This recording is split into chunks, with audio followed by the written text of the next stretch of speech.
Spiderman brand new ഡേയെ പറ്റി ഇപ്പോൾ Kevin Feige കുറച്ച് കാര്യങ്ങൾ പറഞ്ഞിട്ടുണ്ട്. അതെന്തൊക്കെയാണെന്ന് നമുക്ക് നോക്കാം. ലോകാവസാന സംഭവങ്ങളൊന്നുമില്ലാതെ വരാനിരിക്കുന്ന സ്പൈഡർമാൻ ബ്രാൻഡ് ന്യൂ ഡേയിൽ പീറ്റർ പാർക്കർ സ്ട്രീറ്റ് ക്രൈംസിനെതിരായിരിക്കും പോരാടുന്നത്.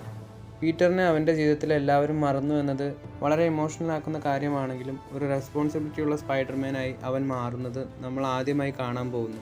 ലോകം അവസാനിക്കുന്ന സംഭവങ്ങളെക്കാളും സ്വയം ഒറ്റപ്പെട്ട് നഗരത്തെ രക്ഷിക്കാൻ ഉറച്ച മനസ്സോടുകൂടി അവൻ പ്രവർത്തിക്കും. 2026 സമ്മറിനാണ് സ്പൈഡർമാൻ ബ്രാൻഡ് ന്യൂ ഡേ എന്ന സിനിമ റിലീസിനെത്തുന്നത്.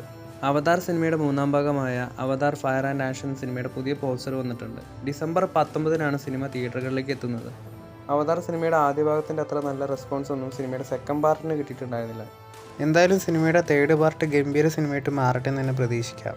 സൂപ്പർമാൻ സിനിമയുടെ ഇതുവരെയുള്ള വേൾഡ് വൈഡ് കളക്ഷൻ $400 മില്യൺ ആയിട്ടുണ്ട്.